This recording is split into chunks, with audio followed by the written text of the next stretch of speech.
Assalamualaikum warahmatullahi wabarakatuh. Waalaikumsalam warahmatullahi wabarakatuh. Selamat pagi, Profesor Tin Muhtadi. Beliau ini Selamat pagi, Pak. senior saya dulu sama-sama sebagai deputi di Kementerian Riset dan Teknologi. Beliau sehari-hari adalah dosen di perguruan tinggi. Saya akan bertanya kepada Ibu Tin terhadap satu hal yang mungkin kita jarang mendengar, tapi sebetulnya sehari-hari kita sudah banyak berurusan adalah bersinggungan dan bahkan memakai produknya, yaitu nanoteknologi dengan penerapannya di bidang pertanian dan di bidang pangan. Dengar nama nano aja kita udah serem kayaknya high tech gitu ya. Tapi kita akan tanya kepada Profesor Tin atau akrabnya saya panggil Ibu Tin, apa itu nanoteknologi dan apa ya sehari-hari penerapannya kita di pertanian dan di pangan. Mungkin dengan cara yang sesederhana mungkin lah barangkali. Silakan Ibu Tin dan terima kasih untuk waktunya juga. Baik Pak, selamat pagi. Assalamualaikum warahmatullahi wabarakatuh.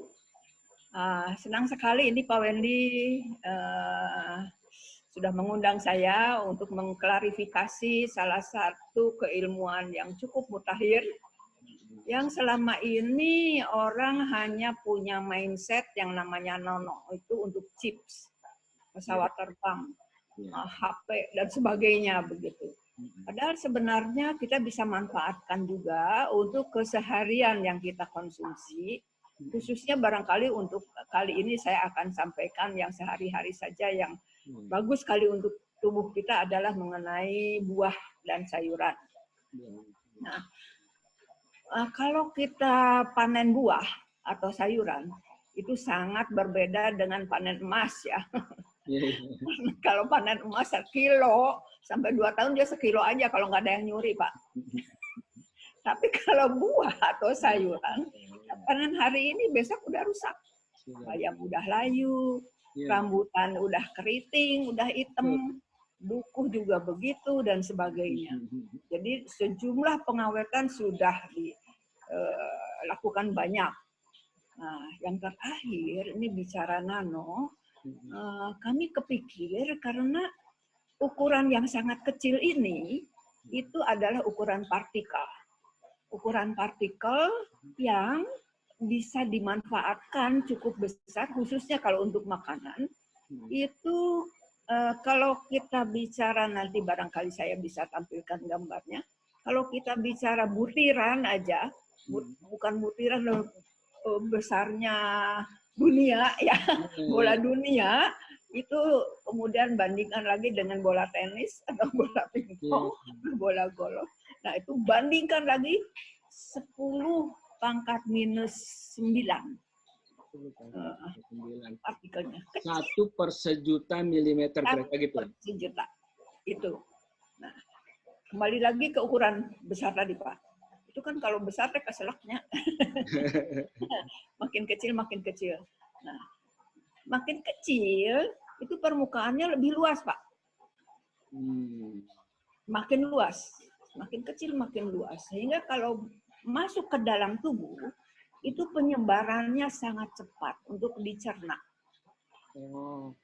Sangat cepat untuk dicerna dan kemudian sangat efektif. Nah, berpikir dari situ kembali ke tanaman, sayuran dan buah yang cepat rusak tadi. Itu barangkali nanti juga ada gambarnya, Pak Wendy barangkali juga sempat ke supermarket ya. Ada potongan pepaya, potongan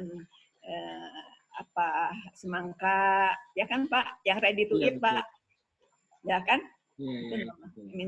Kalau kita beli pagi begitu mallnya buka, itu segar banget Pak. Terus ada sales, midnight sales ya. Nah, itu semangkanya udah berair Pak. Pepayanya udah berair. Murah makanya. Ya, jadi cuma potongan aja ready to eat. Nah, kepikir dari situ, kalau itu pakai teknologi, dilapis Pak, dilapis, itu sampai 2 bulan awet. Nah, yang seringkali saya sampaikan ke mahasiswa, ke wartawan, orang kan selalu bicara stop import, ya kan Pak? Nah, stop import, jangan stop lah, biarin buah yang kita nggak bisa tanam, biar aja masuk. Kita keluarkan buah-buah kita yang eksotik. Mungkin Pak ini pernah lah di luar negeri, itu counternya pasti di exotic fruit, Pak, buah kita itu. Nah, dengan keawetan yang sangat tinggi, itu si dukuh tuh kita kupas. Rambutan ke hari ini kan keriting tuh rambutnya ya, besoknya kan udah hitam. Iya. Tapi kalau kita kupas Pak rambutannya, lalu kita coating, antara lain dengan nano coat lah ya, yang edible, itu 2 bulan awet Pak. Nah, di negara lain nggak ada itu rambutan Pak, ready to eat dengan edible coating. Nah, antara lain itu ya. Itu jadi untuk mengawetkan ini adalah salah satu keilmuan yang sangat mutakhir yang sudah dicoba di beberapa negara juga, kita juga sudah untuk mengawetkan buah. Selain pengawetan yang lainnya kita sudah kenal pelilinan lah dan segala macam ya, itu sudah banyak juga. Nah, tapi dengan ini mempunyai keuntungan yang lebih besar. Kalau bicara ya, termasuk sebenarnya itu partikel sangat kecil sekali ya. Itu efektif sekali jadinya kalau di ini kan, apalagi dengan masa simpan dari buah-buah tadi, kita bisa ekspor cukup jauh gitu. Barangkali seperti itu Pak perannya untuk pengawetan buah ya. Jadi kalau partikelnya kecil, Ibu ya, dengan teknologi nano, jadi dia bisa prinsipnya dia bisa melapisi atau itu dengan sempurna lah, katakanlah gitu. Nah, begini Pak, tadi saya katakan panen emas beda dengan panen buah ya. Kenapa? Karena buah dan sayuran itu masih hidup Pak. Kalau emas kan mati kan? Oke. Ya. Masih hidup, jadi dia masih berespirasi, masih bernapas. Iya, bernapas. Dengan melapis permukaannya, maka pori-porinya itu mengecil.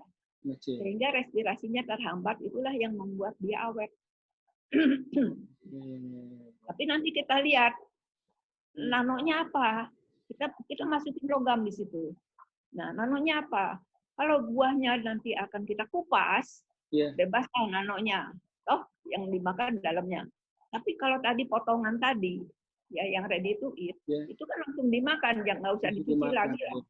Nah, nanonya harus kita pilih di logam yang edible, yang justru dibutuhkan oleh tubuh kita. Yang edible yang bisa dimakan ya. Seperti zinc, ya, Mg, Fe, itu bisa dipakai sebagai asupan nanonya untuk coating. Nanti kita mungkin kalau ada kesempatan saya bisa tampilkan. Antara lain itu barangkali Pak. Jadi bayangan 2 bulan Pak. Iya. Oh, dan itu di sehari-hari sebetulnya juga udah kita temui ya Bu ya. Atau bisa kasih contoh-contoh yang sudah Pak. Kalau persisnya Bu, saya nanya ini metode untuk menghaluskan partikel ini entah mungkin dijelasin, kalau terlalu teknis mungkin nggak sampai juga saya. Menjelaskan partikel itu sampai sehalus ukuran nano itu dengan cara dia apa ya? Kalau orang awam kan kalau makin kecil ya udah kita gerus, kita blender, kita apain gitu. Kalau ini teknologinya gimana ya Bu ya? Supaya kita ada gambaran sedikit gitu. Oke. Begini. Sebenarnya ada 2 Pak. Teknik untuk nano ya. Pertama yang tadi saya katakan, mau perak, silika atau zinc, itu kan partikelnya kecil sekali Pak. Partikelnya kecil sekali. Ya, apalagi kayak emas, per gram per miligram aja udah seberapa. Ada tekniknya sendiri. Itu dibubuhkan pada filler yang nanti akan melapis. Lalu si manggahnya atau apa yang dicelupkan ke situ. Tapi ada lagi, mohon maaf, ini di luar buah ya. Bisa juga untuk minuman. Yang saya buat tuh nano emulsion, Pak. Nano emulsion kebetulan saya buat dari minyak sawit. Itu tidak ditambahkan, tidak ditambahkan nanologam, tetapi dibuat sedemikian rupa dengan high pressure homogenizer sampai 600 RPM-nya, itu dengan asupan beberapa kali. Itu fisik saja, Pak.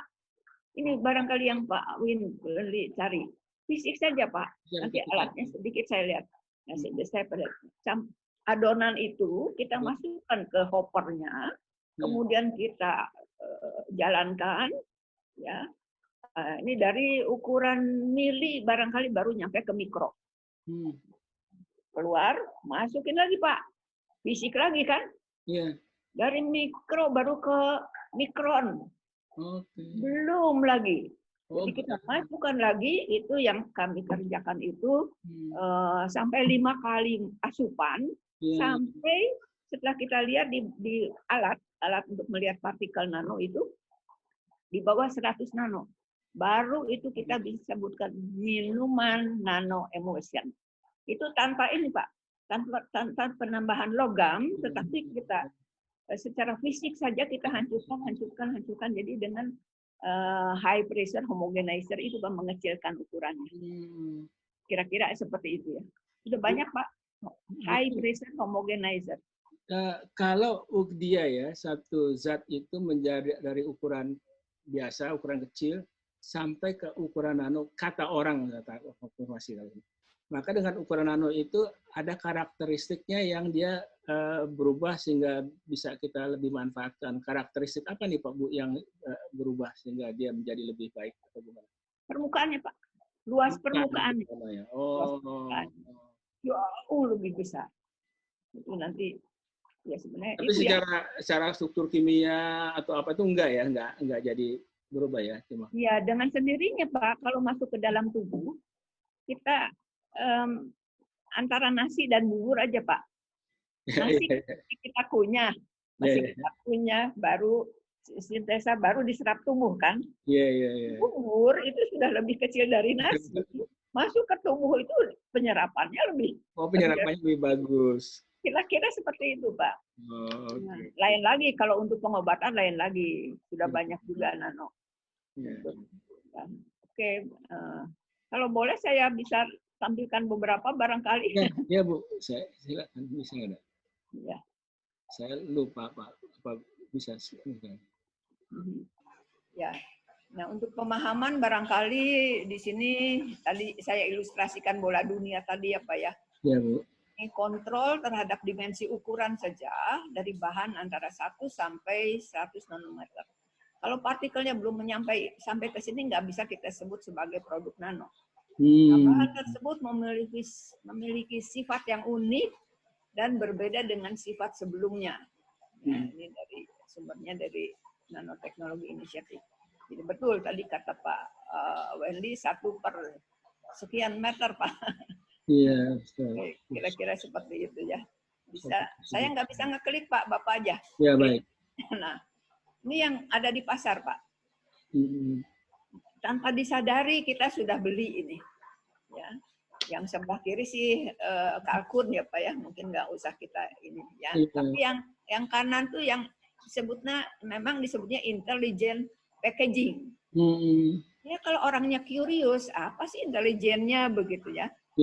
Sebenarnya di sini kemasannya Pak, kemasan. Nah, saya katakan tadi kita panen asparagus beda dengan panen emas tadi ya. Karena dia masih bernafas, yaitu dia seperti kita lah, menghisap oksigen, mengeluarkan CO2. Ya, CO2-nya keluar. Nah, dengan kita coat, dengan kita kemas dengan apalagi sekarang Pak, orang nyebutnya nggak boleh pakai plastik lagi, lagi, gitu ya. Nah, kita sekarang bisa buat, nanti akan ada gambarnya juga, kita bisa buat dari bukan plastik. Buat kemasannya itu dengan partikel nano. Nah, ya ini kalau asparagus, karena kalau orang kita barangkali selalu direbus dulu dan segala macam. Nah, kalau orang barat kan asparagus juga dilalap gitu mah kita ya. Iya, betul. Itu segar sekali. Jadi yang dipakai adalah yang edible coating, Pak. Edible coating itulah intelijennya di situ. Jadi packagingnya itu kita buat sedemikian rupa dengan formula tadi yang high pressure homogenizer tadi, Pak. Sampai partikelnya kecil sekali begitu, sehingga dia waktu menghisap oksigen, si asparagus ini kan terhambat. Yeah. Waktu mengeluarkan CO2 juga dia terhambat. Sehingga dia menjadi lebih panjang masa simpannya. Mungkin logikanya begitu ya, sederhananya ya. Iya, iya, iya. Saya dilanjut, Pak. Klik. Nah, ini Pak. Ini kita solusi sebenarnya. Ini udah sampai ke Menteri Pertanian sebenarnya, Pak, penelitian ini. Saya pakai logonya Menteri Pertanian. Ini kita buat pelapis yang bukan plastik, Pak. Pertama mangga ya. Iya, mangga. Mangga yang kita pakai, mangga rucah, Pak. Oh, ini tahu mangga rucah? Nggak tahu tuh mangga rucah. Rucah, ikan rucah, ikan yang nggak ada harganya lah, Pak. Oh, oke. Mangga yang nggak ada harganya lah, dibuat rujak juga enggak, apa juga enggak gitu ya. Nah, mangga yang nggak ada harganya, kita blender halus sekali gitu ya. Dapatlah puree tadi nih sebelahnya. Puree bubur ya, bubur mangga.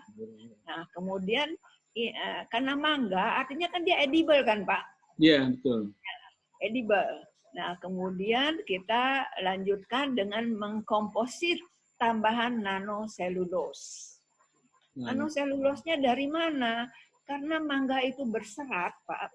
Itu dengan mengecilkan ukurannya, selulosanya kan mengecil kan? Nah, masuklah ke situ. Nah, itulah jadi sudah film dari mangga rucah yang gak ada harganya, itu bisa dilapiskan pada mangga. Sehingga si mangga ini yang rusak dalam seminggu barangkali dia bisa awet sampai 2 bulan. Jadi mangga rucahnya ini menjadi sebagai coatingnya. Iya. Lapisan dari mangga. Oh. Coatingnya, Pak. Untuk coatingnya. Iya. Ya kan? Kita nggak pakai plastik, Pak. Nah, nanti kita lihat ya film yang saya buat. Lalu sebelah kanannya, Pak, ini ada tongkol jagung, Pak. Tongkol jagung kan kita buang, Pak. Tongkol jagung tahu nggak, Pak, yang tengahnya itu kan? Iya, betul. Ya, bukan pelobotnya ya, tongkolnya itu kan kita buang kan, Pak. Ya. Nah, itu pun serat yang sebenarnya bermanfaat lah untuk tubuh, tapi enggak lah udah.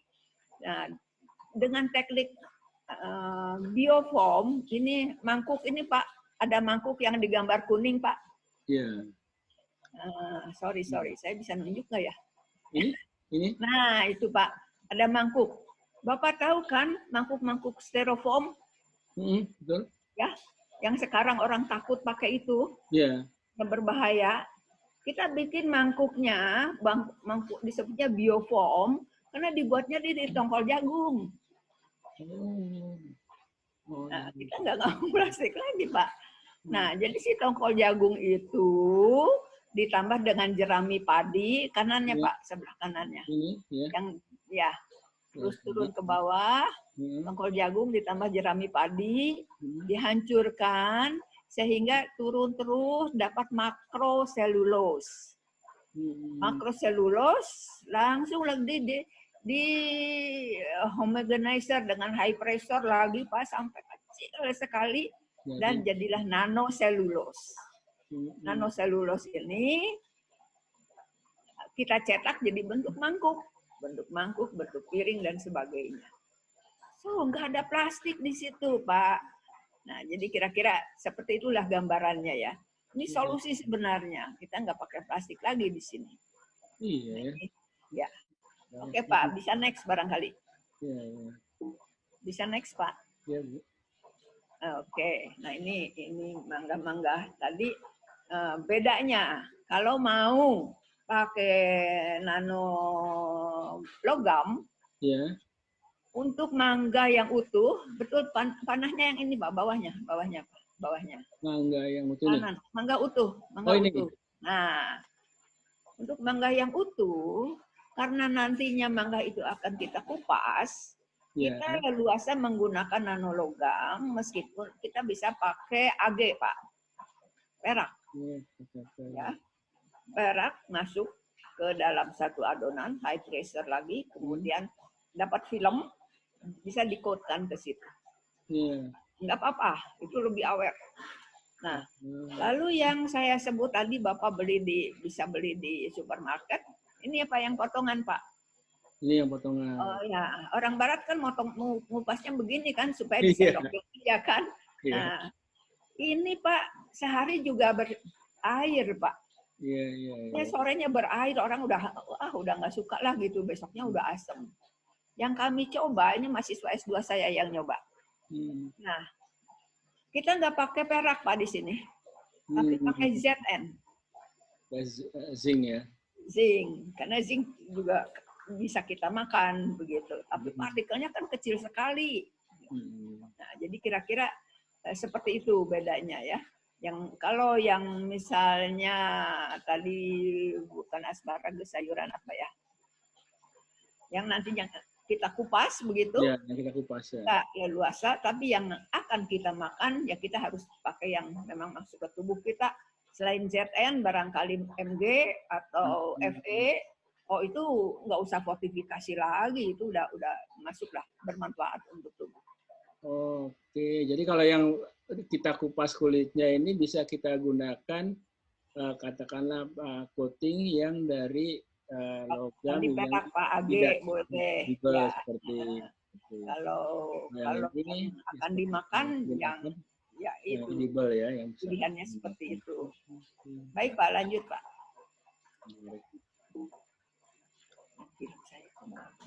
Nah ini Pak, ini edible film yang kami buat ya, nanoserat selulose.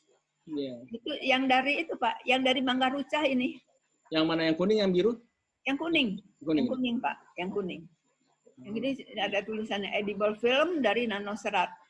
Nanoseratnya adalah dari mangga rucah tadi. Nah ini yang bisa kita lapiskan. Pak, saya ada pertanyaan di sini Bu.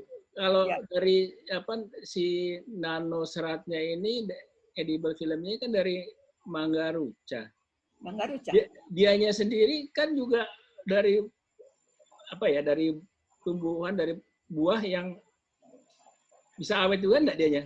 Awet, karena dimasukin ZN Pak ke dalamnya. Oh, dicampur. Iya, itu peran nanonya.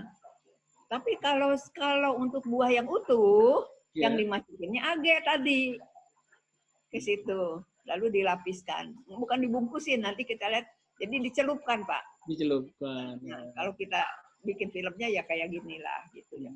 Ini alhamdulillah cuma sayang patennya belum keluar, belum ID lah, agak lama ya.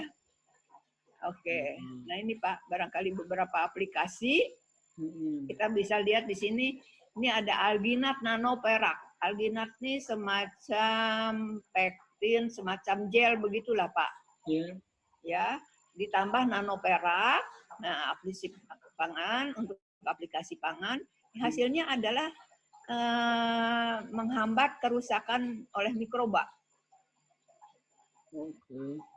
Kemudian laju respirasi karena pori-porinya dikecilkan lebih rendah, susut bobotnya juga lebih rendah. Kan suka peot tuh Pak ya, mangga, buah tuh besok lusanya peot gitu ya. Nah ini dengan ini susut bobotnya lebih rendah tapi tidak keriput gitu. Lalu berikutnya ada kalsium alginat. Itu pakai perak nih, pakai AG. Pakai AG, ini masa simpannya lebih lama. Tadi yang saya katakan yang kami buat aja 2 bulan Pak, mungkin yang mereka buat lebih lama lagi. Di sini pun kita menghindari adanya mikroba sebagai perusak. Kalau udah ada mikroba kan udah rusak tuh ya, ini bisa lebih lama. Lalu polivinil propilen Pak, PVP nih ya, pakai nanoperak juga. Susut bobotnya lebih rendah, penurunan kadar asam askorbat, vitamin C. Menurunnya lebih rendah, jadi masih bisa dipertahankan lah. Demikian juga pertumbuhan bakteri, kamir dan kapang. Lalu sodium alginat. Ya.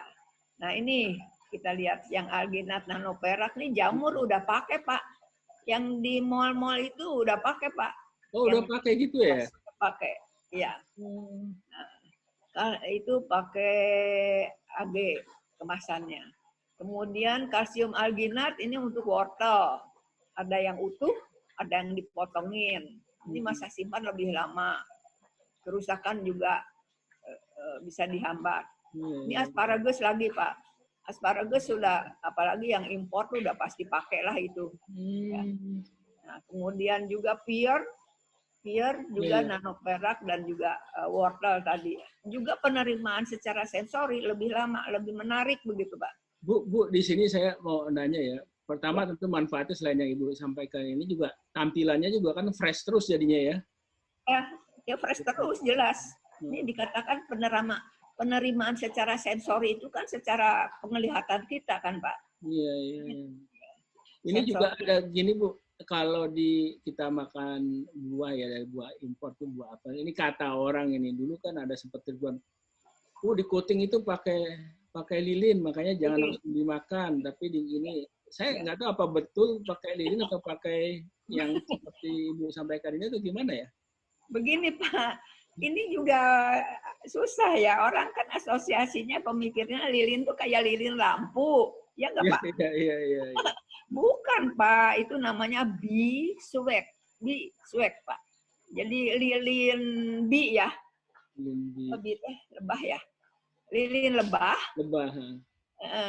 Jadi sama sekali nggak kelihatan itu coatingnya Pak. Nggak kelihatan. Dan itu karena dari lilinnya lebah kan sama dengan apa tuh yang sarang lebah tuh yang sekarang dicari, suka di ini orang juga. Itu dimakan juga Pak. Apa sih namanya? Honeycomb-nya. Ya, yang rumahnya si lebah itu loh. Ya itu kan banyak juga dipakai untuk obat herbal dan segala macam. Jadi yang harus kita klarifikasi adalah memang waxing ya, tapi bukan wax lampu Bu. Oke. Jadi lilin lebah tadi di wax tadi ya. Nah ini pun seperti itu begitu. Tidak kelihatan Pak. Tidak kelihatan. Cuma tampilnya aja segar begitu. Begitu Pak Wendy. Lanjutnya apa ya? Rasanya masih ada beberapa. Oh ini yang nano komposit tadi Pak. Ya oke, saya kira ini caranya ya disterilkan dulu, kemudian dicelupkan nih, mangganya dicelupkan aja ke larutan tadi pelapisannya. Gitu. Oke, Pak Roberi ini percobaan dosen muda ini. Dosen muda saya kirim ke Jepang. Dia buktikan juga ini hari ke-0 yang pakai coating dan yang tidak. Yang tidak nih kelihatan sekali. Setelah 7 hari itu jamurnya kelihatan. Iya ini dari sini ke sini ya. Ya. Ini yang kelihatan sekali. Jadi ini percobaan-percobaan yang ya dia pakai. Di coating ini tetap segar ya. Ya, pektin ZNO. Dia pakai ZNO karena stroberinya langsung dimakan kan Pak. Zinknya. Silakan Pak, mungkin sedikit lagi. Nah, jadi pelapisan tadi yang Bapak tanyakan, manfaatnya menunda pemasakan, menunda perubahan warna dan tekstur, menghambat migrasi kelembaban, meningkatkan penampilan, ya, bahkan lebih cantik tampilnya. Kemudian ya karena mengkilap ya Pak ya. Mengurangi kehilangan senyawa volatile wangi ya Pak ya. Nah, ini yang sedang dikerjakan juga duren Pak. Duren tapi yang ready to eat yang sudah diambil dalamnya aja. Itu kan gampang sekali rusak. Dengan coating ini insya Allah bisa wanginya tidak mengganggu keluar tetapi masih segar gitu. Jadi bisa dibawa pesawat ya. Lalu respirasi tadi sudah disampaikan dan juga pertumbuhan mikroba.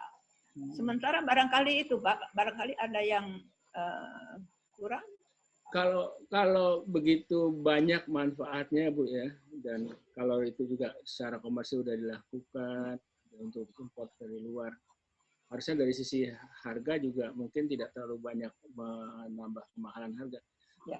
Tapi kenapa di Indonesia itu masih belum banyak digunakan? Apa kira-kira kendalanya Bu juga mungkin kita harus digambarkan ya? Sebenarnya barangkali kalau dari harga nggak jauh, mungkin di supermarket suka ada barangkali yang sekarang ada sih Pak. Ini counternya organik sama non organik.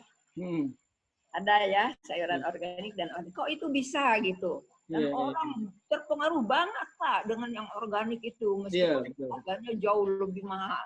Padahal masuk ke tubuhnya sama saja gitu ya. Sama saja. Nah ini belum ada karena bagaimana mempromosikannya begitu. Tapi karena di pasar sudah ada, jadi tanpa mensosialisasikan yang lebih gencar, tanpa disadari saja mereka sebenarnya beli itu. Kecuali ya waktu di KIN dulu saya ada pengusaha sih yang mau yang punya kebun mangga juga yang mau mengaplikasikan itu dari hulu sampai hilir sampai dia punya rekanan yang mau akan nampung ekspor. Cuma sayangnya sekarang orangnya juga meninggal, begitu KIN-nya juga hilang. Jadi ya kalau saya ya terus sama mahasiswa aja. Nah ini kami belum punya celah untuk itu.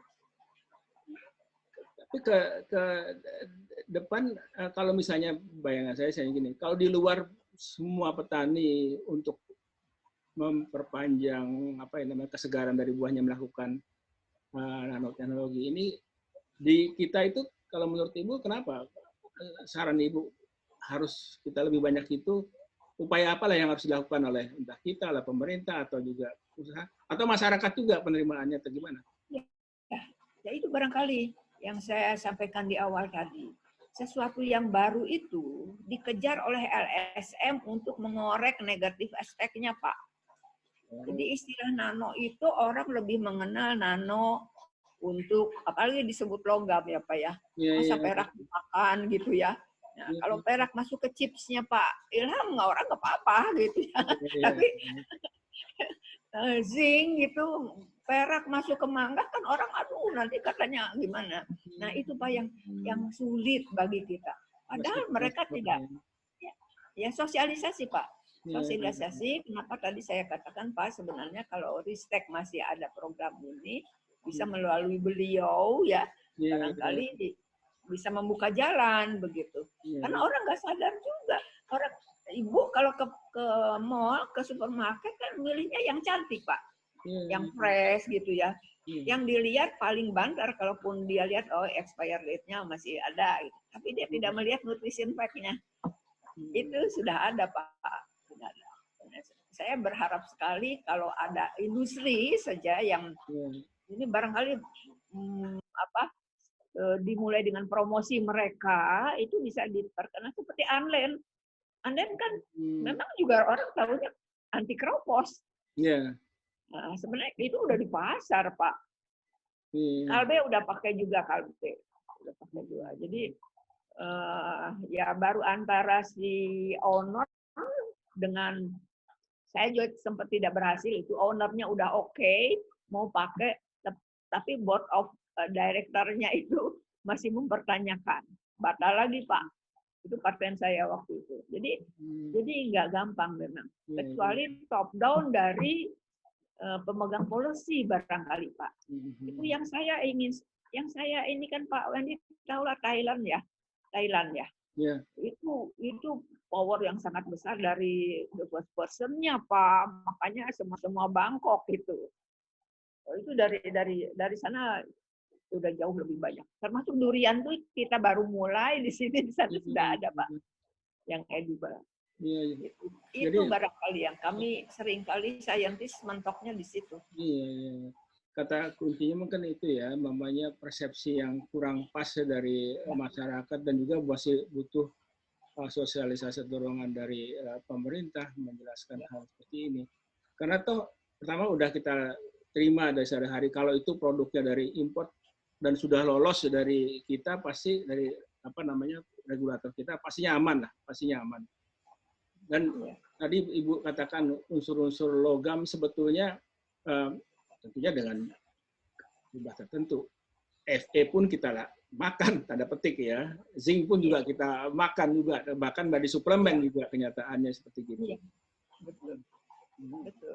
Jadi ya saya sendiri belum tahu sih ya, makanya ujung-ujung kan yang saya katakan tadi di awal, pasar saya cuma mahasiswa publikasi yang bacanya juga saintis yang ngerti gitu ya. Udah, gitu ya. Kalau saintisnya pebisnis seperti Pak Johar Arifin, Pak yang di Gersik itu almarhum, itu saya harapan besar sekali. Itu dia udah bikin kebun mangganya lumayan besar itu, dengan mulai dari